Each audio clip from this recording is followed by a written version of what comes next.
Olá, como vai você? Aqui é Clérice Moura para falar com você, estudante ou educador, sobre metodologias ágeis aplicadas à educação. Se você chegou só agora por aqui, eu recomendo guardar a playlist que vai aparecer aqui em cima no card para assistir mais tarde. Eu já publiquei vários vídeos aqui sobre os valores e princípios do Manifesto Ágil, fazendo uma adaptação deles para a educação. Falei também sobre os pilares das metodologias ágeis, a transparência, a inspeção e a adaptação. E hoje eu quero falar um pouco mais. Vamos lá?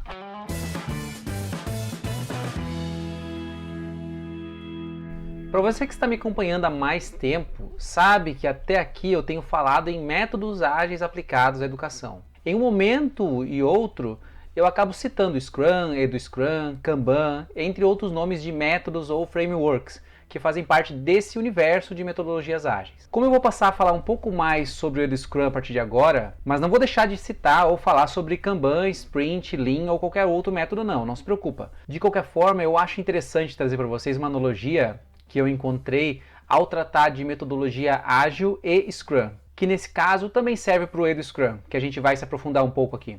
Essa analogia está em um artigo no blog do Trello e o link vai estar aqui embaixo na descrição.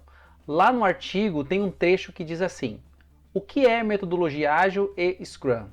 As coisas podem ficar um pouco confusas para os novatos quanto às nomenclaturas. Metodologia Scrum e ágil parecem significar a mesma coisa quando você entra pela primeira vez nesse mundo, mas há uma diferenciação importante. Ágil se refere a um conjunto de métodos e práticas baseadas nos valores e princípios expressos no Manifesto Ágil, o que inclui colaboração, auto-organização e equipes interdisciplinares, por exemplo. Scrum é uma estrutura metodológica que é usada para implementar o desenvolvimento ágil. Uma boa analogia poderia ser a diferença entre uma receita e uma dieta. Uma dieta vegetariana é um conjunto de métodos e práticas baseadas em princípios e valores. Uma receita de hambúrguer de soja ou lentilha seria uma estrutura metodológica, um conjunto de instruções que você pode usar para implementar a sua dieta vegetariana. A relação é semelhante entre ágil e Scrum. Ágil a dieta e Scrum a receita. Ficou claro aqui? Ágil é algo muito mais amplo, é um conjunto de princípios e valores que você acaba por utilizar em todo o seu trabalho. O ágil nasceu das técnicas utilizadas por empresas inovadoras japonesas nos anos 70 e 80. Principalmente a Toyota, mas também a Fuji, a Honda, entre outras. No meio dos anos 90, um cara chamado Jeff Sutherland percebeu que a forma de trabalho nas empresas que desenvolvem softwares não era a ideal e decidiu encontrar uma maneira melhor de trabalho. Suas pesquisas levaram aos métodos ágeis. Baseado nisso, ele criou o Scrum. Eu já contei aqui que meu primeiro contato com os métodos ágeis foi no livro Scrum, a arte de fazer o dobro do trabalho na metade do tempo. Aliás, se você quiser ajudar esse canal, aqui embaixo vai ter um link de afiliado para você adquirir esse livro. Nesse livro, no capítulo 9, com o título Mude o Mundo, é apresentado várias experiências onde o Scrum foi utilizado com sucesso fora da área de desenvolvimento de software, e uma delas na educação.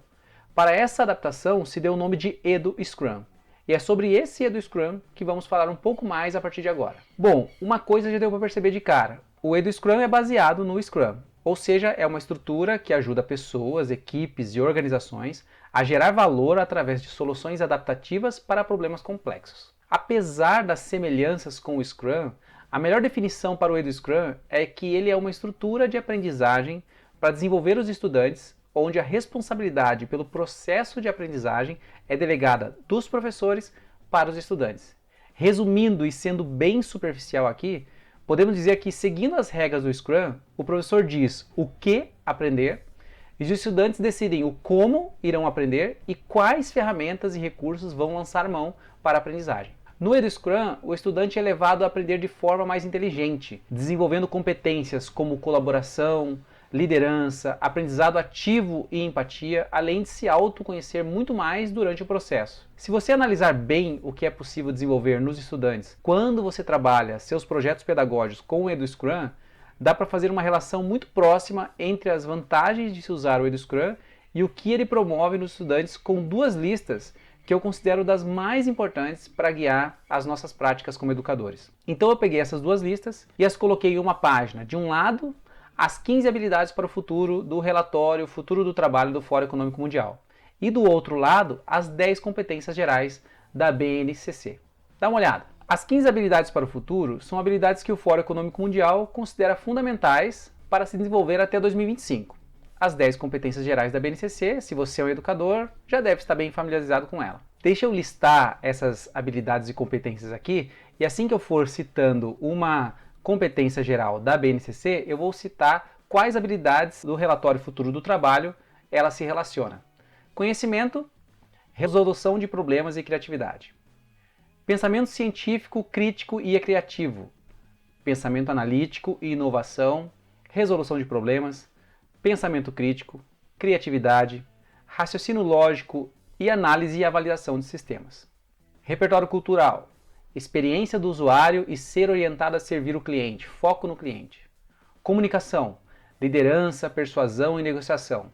Cultura digital, uso, monitoramento e controle de tecnologias, programação. Trabalho e projeto de vida, aprendizagem ativa e estratégias de aprendizado. Argumentação, persuasão e negociação.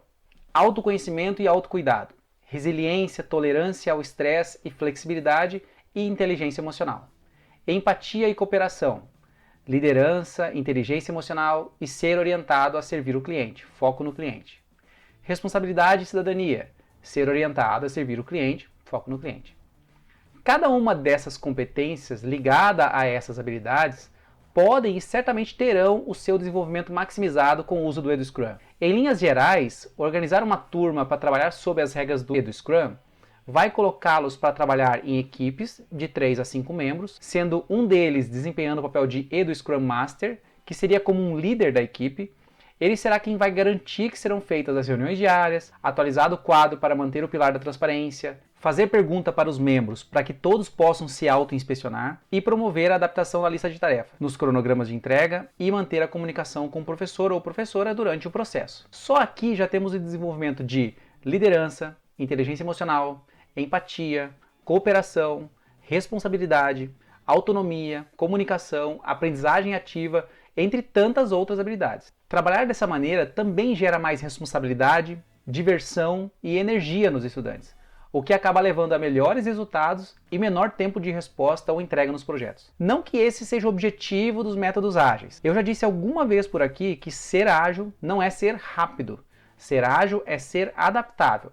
Mas com o passar do tempo e a experiência que as equipes vão ganhando, ter entregas melhores e mais rápidas é uma das consequências ao se trabalhar com métodos ágeis. Com isso, os estudantes acabam experimentando um grande crescimento pessoal, o que fortalece a confiança em si mesmo e nos outros. A chave para tudo isso é a autonomia e a responsabilidade. Quando os alunos aprendem a lidar com esse alto grau de liberdade, tornam-se responsáveis pelos resultados gerados.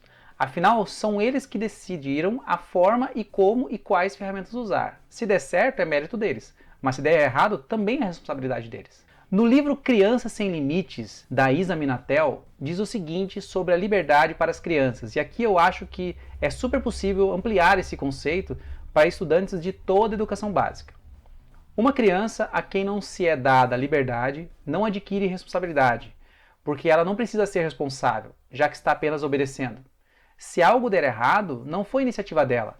A responsabilidade é de quem mandou ela fazer aquilo.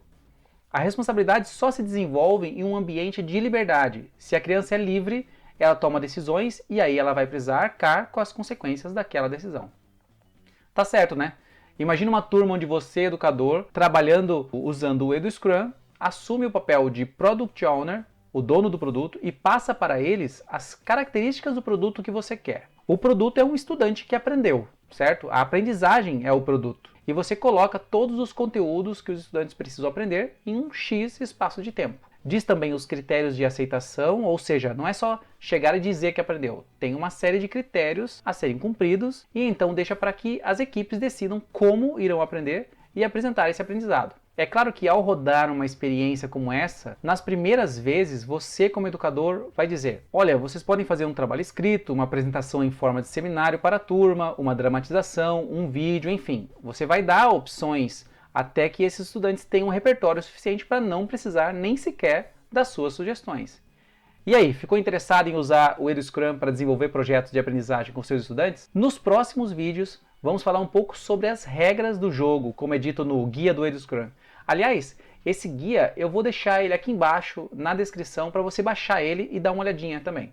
Por hoje é isso. Se você gostou desse vídeo, não esquece de curtir, se inscrever, ativar o sininho de notificações e deixar seu comentário logo aqui embaixo sobre o que você achou. Lembra que tudo isso não lhe custa nada, é só uns segundinhos e nos ajuda bastante a impulsionar esse tipo de conteúdo e fazer com que o YouTube entregue isso para mais pessoas.